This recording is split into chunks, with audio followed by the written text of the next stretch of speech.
ବସୁନ୍ଧରା ଯୋଜନାରେ ଅନିୟମିତତା ଜାଲିଆତି ଷଡ଼ଯନ୍ତ୍ରରେ ସମ୍ପୃକ୍ତ ତହସିଲ କର୍ମଚାରୀଙ୍କ ଘରେ ଅଚାନକ ଭିଜିଲାନ୍ସ ଚଢ଼ାଉ।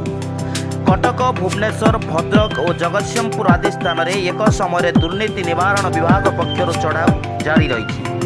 ଜଗତସିଂହପୁର ଜିଲ୍ଲାର ଏରସମା, ତିର୍ତ୍ତୋଲ, ଜଗତସିଂହପୁର ସ୍ଥିତ ଲାଲାସାହିଠାରେ ଭିଜିଲାନ୍ସ ବିଭାଗ ଚଢ଼ାଉ କରିଛି।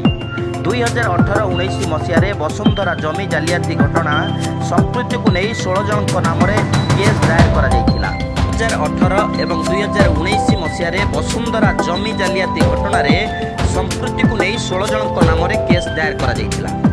ଜଗତସିଂହପୁର ଜିଲ୍ଲାର ତତ୍କାଳୀନ ଉପଜିଲ୍ଲାପାଳ ମହେନ୍ଦ୍ର ମହାନ୍ତି, କୁଜଙ୍ଗ ତହସିଲଦାର ରମେଶ ଚନ୍ଦ୍ର ପଣ୍ଡା, ଯିଏକି ବର୍ତ୍ତମାନର ଭଦ୍ରକ ଜିଲ୍ଲାର ତିହିଡ଼ି ତହସିଲ କାର୍ଯ୍ୟରତ, ଝିମାଣିର ଏକ୍ସ-ଆର୍ଆଇ ସନ୍ତୋଷ କୁମାର ମଲ୍ଲିକ ଏବେ ତିର୍ତ୍ତୋଲରେ କାର୍ଯ୍ୟରତ, ଅବସରପ୍ରାପ୍ତ ଆର୍ଆଇ ନରେନ୍ଦ୍ର କୁମାର ଲେଙ୍କା, ପାରାଦୀପ ଗଡ଼, କୁଜଙ୍ଗର ଅବସରପ୍ରାପ୍ତ ଆର୍ଆଇ ସୁଭାଷ ଚନ୍ଦ୍ର ଦାସ ଏବଂ ପଟୁଆର ଏକ୍ସ-ଆର୍ଆଇ ଯିଏକି ବର୍ତ୍ତମାନ ଏରସମାରେ କାର୍ଯ୍ୟରତ ଜ୍ୟୋତିଭୂଷଣ ବାରିକଙ୍କୁ କଟକ ଦୁର୍ନୀତି ନିବାରଣ ବିଭାଗ ଚଢ଼ାଉ କରି ଗିରଫ କରିଛି। ଏହି 5 ଜଣ ଅଭିଯୁକ୍ତଙ୍କୁ ଅଫିସ ଓ ଘରେ ସୋମବାର ଦିନ ଏକ ସଙ୍ଗରେ ଭିଜିଲାନ୍ସର 9ଟି ଟିମ୍ ଚଢ଼ାଉ କରିଛି ଏବଂ ଏଥିସହିତ ଭିଜିଲାନ୍ସ ବିଭାଗର ଜଣେ ଅତିରିକ୍ତ ଏସ୍ପି, 11 ଜଣ ଡିଏସ୍ପି, 6 ଜଣ ଇନ୍ସପେକ୍ଟରଙ୍କ ସହିତ ଅନ୍ୟ କର୍ମଚାରୀମାନେ ଚଢ଼ାଉ କାର୍ଯ୍ୟକ୍ରମରେ ସାମିଲ ଥିବା ସୂଚନା ମିଳିଛି। ତେବେ ବର୍ତ୍ତମାନ ସୁଦ୍ଧା କେତେ ପରିମାଣର ସମ୍ପତ୍ତି ଅଭିଯୁକ୍ତମାନଙ୍କଠାରୁ ଜବତ କରାଯାଇଛି ତାର ସଠିକ୍ ସୂଚନା ଭିଜିଲାନ୍ସ ବିଭାଗ ପକ୍ଷରୁ ପ୍ରଦାନ କରାଯାଇନାହିଁ। ଯାଞ୍ଚ ପ୍ରକ୍ରିୟା ସରିଲା ପରେ ପ୍ରକୃତ ତଥ୍ୟ ମିଳିବ ବୋଲି ବିଭାଗୀୟ ଅଧିକାରୀ ଏସ୍ପି ଏମ୍ ରାଧାକ୍ରିଷ୍ଣଙ୍କଠାରୁ ପ୍ରକାଶ।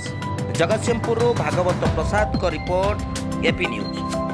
सर जो आज रही तो कितने लोग गिरफ्त कला बैकग्राउंड केस बैकग्राउंड कौन विजिलेंस केस नंबर 4/22/2021 5 जन को गिरफ्त करा कोर्ट चालन सर बैकग्राउंड कौन केस सुंदर स्कीम गरीब लोक जो जमी ना से जगह से भूमि एलिजिबल लोक से जमी सरकारी जमी ना सर्च ऑप्शन में कौन कौन सी सर सर एटा केबे कर टोटल दुर्नीतिटा केबे कर को पीरियड